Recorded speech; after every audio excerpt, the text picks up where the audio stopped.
हमारा देश कृषि प्रधान देश है। इसकी अर्थव्यवस्था किसानों से चलती है। अगर किसान समृद्ध होंगे तो देश समृद्ध होगा। किसान खुशहाल हैं तो देश मालामाल है। ये बात हरियाणा के पूर्व मुख्यमंत्री ओम प्रकाश चौटाला ने विधानसभा चुनाव 2024 से पहले एक इंटरव्यू में कही थी। उन्होंने कहा था कि अगर हरियाणा में इनेलो बसपा गठबंधन की सरकार बनती है तो हमारा प्राथमिक लक्ष्य बुनियादी जरूरतों को पूरा करना होगा। हम किसानों के लिए कई योजनाएं लाएंगे। इंडियन नेशनल लोकदल के प्रमुख ओम प्रकाश चौटाला अब हमारे बीच नहीं रहे।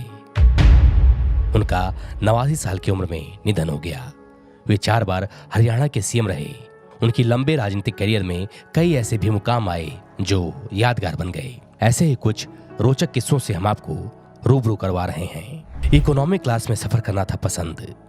साल 2023 में द संडे गार्डियन को दिए एक इंटरव्यू में ओपी चौटाला ने बताया कि उन्होंने 152 देशों की यात्राएं की थी। मुख्यमंत्री रहते हुए वे प्लेन या ट्रेन से यात्रा किया करते थे, लेकिन कभी अपर क्लास में सफर नहीं किया। वे इकोनॉमिक क्लास में सफर करना पसंद करते थे। खुद के सफल प्रशासक होने के सवाल पर चौटाला ने कहा था कि मुझे यह सीखने की जरूरत नहीं थी। मैं हमेशा अपने पिता के नक्शे कदम पर चलता रहा। जहां तक मेरी दिनचर्या का सवाल है, मैं बहुत सक्रिय व्यक्ति हूं। एक दिन में कई लोगों से मिलता हूं। जेल जाना पड़े तो मैं ग्रेजुएट हो जाऊंगा। ओम प्रकाश चौटाला को आय से अधिक संपत्ति के मामले में जेल में काफी समय बिताना पड़ा, जिसे लेकर उनका कहना था कि उन्हें जेल जाने से डर नहीं लगता। वो कहते थे कि अगर मुझे फिर से जेल जाना पड़े तो मैं ग्रेजुएट हो जाऊंगा। मैंने जेल में रहते हुए 10वीं और 12वीं की पढ़ाई पूरी की है। आपको बता दें कि चौटाला ने 87 साल की उम्र में 10वीं और 12वीं की परीक्षा प्रथम श्रेणी में पास की थी। उनकी जिंदगी पर एक फिल्म 10वीं भी बन चुकी है। उन्होंने इस बात को सही साबित किया कि सीखने की कोई उम्र नहीं होती। कई लोगों के लिए वे प्रेरणा स्रोत हैं। अधिकारी रात में नहीं पीते थे शराब। ओपी चौटाला के बारे में कहा जाता है कि उनके द्वारा बुलाए जाने के डर से कोई भी अधिकारी रात में शराब नहीं पीता था। इस बात को खुद चौटाला ने भी स्वीकार किया था। उन्होंने कहा कि हमारी सरकार के समय में अधिकारी रात में शराब पीने से परहेज करते थे, क्योंकि उन्हें मुख्यमंत्री द्वारा बुलाए जाने का डर था। चौधरी देवीलाल का खून हमारी रगों में बहता है। हिंदुस्तान टाइम्स को हरियाणा विधानसभा चुनाव 2024 से पहले दिए गए एक इंटरव्यू में ओपी चौटाला ने कहा, मेरे पिता चौधरी देवीलाल ने गरीबों की हर संभव मदद की।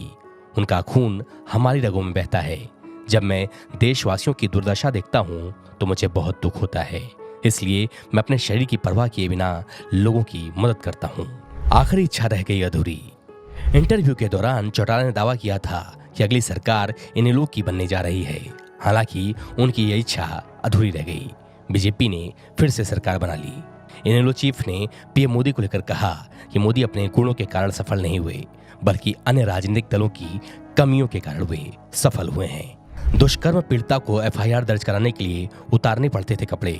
12 साल पहले पीटीसी न्यूज को दिए एक इंटरव्यू के दौरान चौधरी ओम प्रकाश चौटाला ने कहा था कि आज हालात ऐसे हो गए हैं कि अगर कोई महिला जिसके साथ दुष्कर्म हुआ है वो थाने पर शिकायत कराने जाती है तो उसे निर्वस्त्र होकर एफआईआर दर्ज करानी पड़ती है। हरियाणा में सरकार नाम की कोई चीज नहीं है। जब 48 घड़ियों और 24 महंगे फोन के साथ पकड़े गए ओम प्रकाश चौटाला। अब आपको 1978 की घटना बताते हैं। उस समय चौधरी देवीलाल हरियाणा के सीएम थे। ओम प्रकाश चौटाला थाईलैंड की राजधानी बैंकॉक में साउथ ईस्ट एशिया का एक सम्मेलन में अटेंड करने गए थे। जब वे वापस भारत लौटे तो दिल्ली एयरपोर्ट पर उनके बैग से 48 घड़ियां और 24 महंगे फोन बरामद हुए। इसके बाद ये खबर फैल गई कि सीएम देवीलाल का बेटा तस्करी में पकड़ा गया है। घर के दरवाजे ओम प्रकाश चौटाला के लिए हमेशा बंद हो चुके हैं। चौधरी देवीलाल चंडीगढ़ पीजीआई में भर्ती थे। उन्हें किसी ने बताया कि उनका बेटा तस्करी के मामले में पकड़ा गया है। इसके बाद देवीलाल ने एक प्रेस कॉन्फ्रेंस बुलाई और स्पष्ट शब्दों में कहा कि उनके घर के दरवाजे ओम प्रकाश चौटाला के लिए हमेशा के लिए बंद हो चुके हैं। हालांकि वित्त मंत्री संपत सिंह ने बताया कि ये घड़ियां उन्हें विदेशी दौरे पर गिफ्ट में मिली थी। उन्हें ही वे बैग में भरकर भारत लाए हैं। बाद में देवीलाल ने भी ओम प्रकाश चौटाला को माफ कर दिया। ओम प्रकाश चौटाला की सबसे बड़ी गलती क्या थी? बीबीसी की एक रिपोर्ट के मुताबिक ओम प्रकाश चौटाला ने सबसे बड़ी गलती अक्टूबर 2018 की गोहना रैली में की थी, जब उन्होंने अपने बेटे अजय चौटाला और उनके 2 बेटों दुष्यंत और दिग्विजय को पार्टी से बाहर कर दिया था। चौटाला जब मुख्यमंत्री थे तो उन्होंने एक बार बुजुर्गों से कहा था कि अगर वे उनके कामकाज से संतुष्ट नहीं हैं तो पार्टी छोड़ दें। इससे बुजुर्ग भी काफी नाराज हुए थे। परिवार में हुआ बिखराव। ओम प्रकाश चौटाला को 2018 में जब अपना राजनीतिक उत्तराधिकारी चुनने के लिए कहा गया तो उन्होंने अपने छोटे बेटे अभय चौटाला को तवज्जो दी। आगे चलकर चौटाला के बड़े बेटे अजय चौटाला के बेटे दुष्यंत चौटाला ने खुद की जननायक जनता पार्टी बना ली, जबकि चौटाला के छोटे बेटे अभय चौटाला इन लोगों की कमान संभाल रहे हैं। Report state mirror Hindi.